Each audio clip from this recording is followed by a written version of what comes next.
nutrition services has also been deep in farming.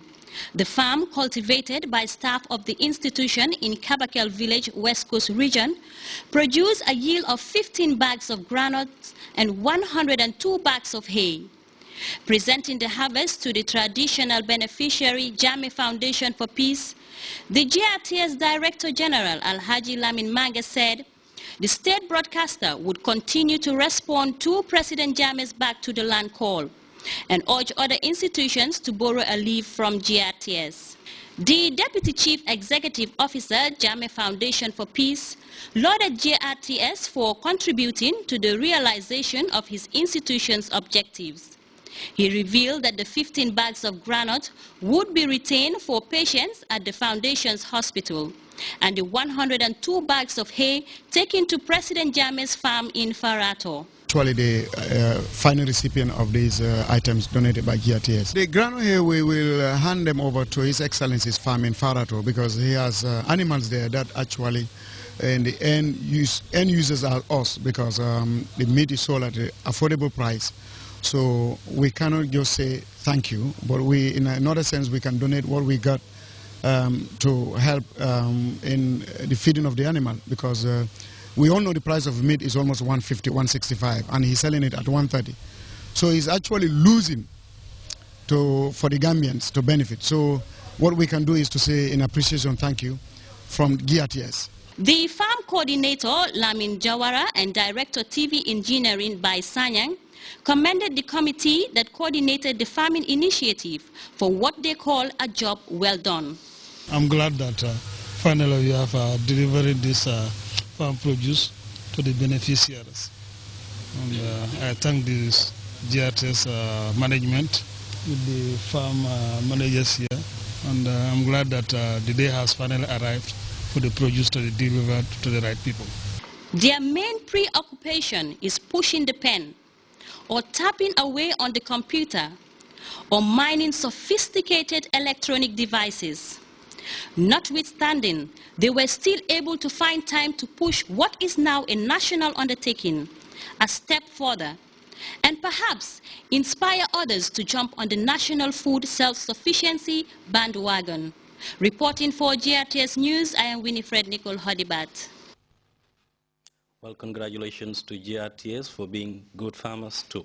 We'll be back with news from outside the Gambia after the short break.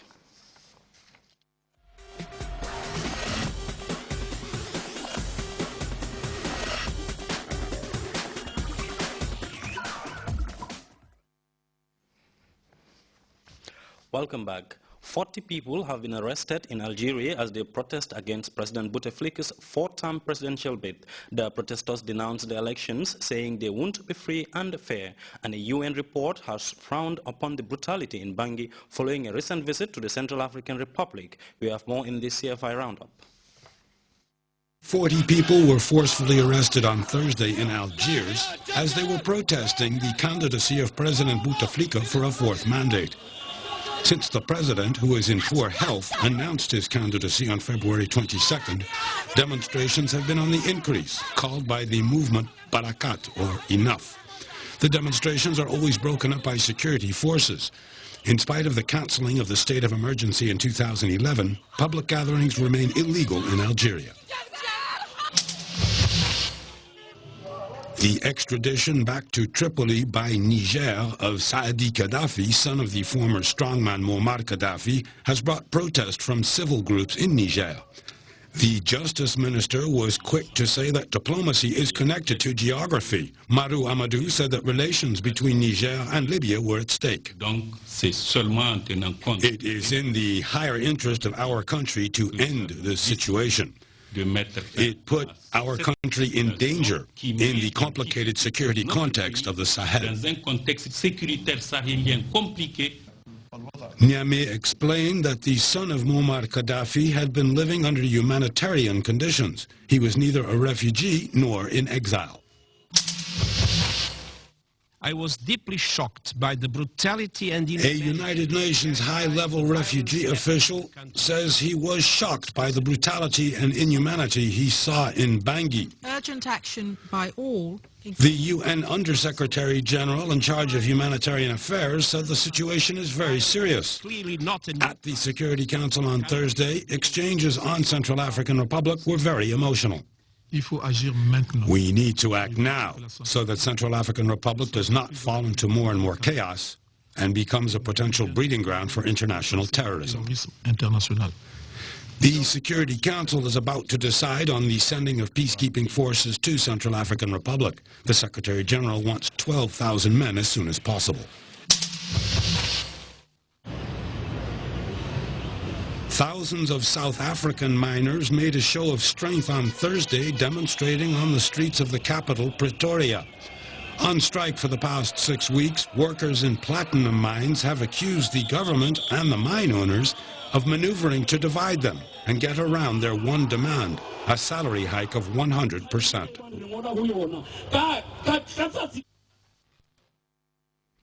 After months of hearing, the International Criminal Court has found former militia leader in DR Congo, Germain Katanga, guilty of war crimes. As we hear in the CFI report, Katanga was the commander of the Patriotic Resistance Force that led an attack on the village of Bugro in 2003. 60,000 people have been killed in that massacre.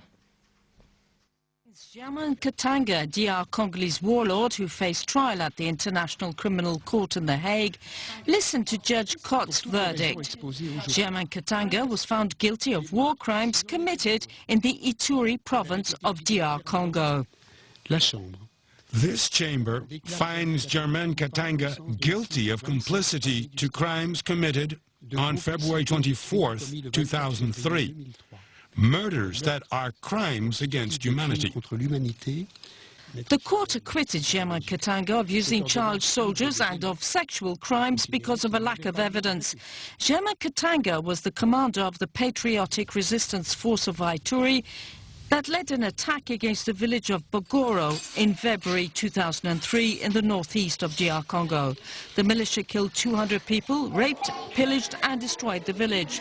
The attack was supported by the Lendu ethnic group against the villagers from the Hema ethnic group. Inter-ethnic violence between the two groups left 60,000 people dead. It's now time for us to go on our second break.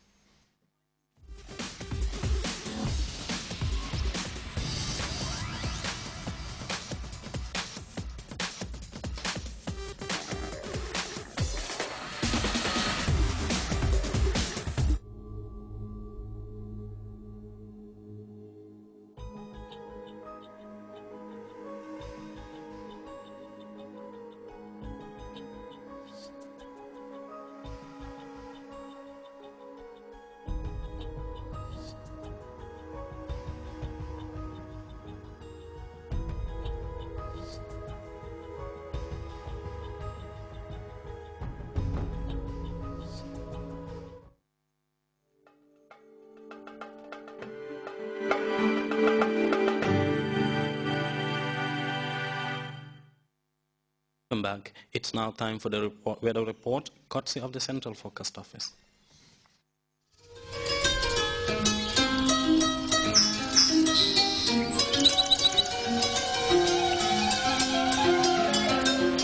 The source assures us of a continuous flow, and from there, everything follows. And for those of us who know what the River Gambia stands for, understanding its sustainability in all aspects of life is easily confirmed. The River Gambia provides nutritious delicacies as food, while it provides its wildlife a balanced ecosystem. This river, as a sanctuary, is committed to its inhabitants' needs without season. And as you travel along, all these values are replicated in one company, Elton.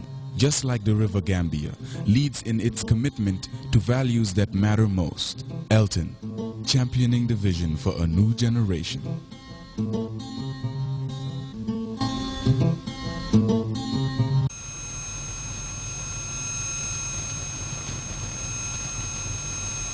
Hello there, wonderful viewers. Welcome to the weather segment. We experienced a variably cloudy and relatively warm atmosphere across the country this afternoon, whilst the satellite picture indicates convective activities over the Gulf of Guinea states. Likewise, Central and Southern Africa elsewhere indicates stable conditions. Tonight will be cool and partly cloudy across the country, becoming occasionally breezy and most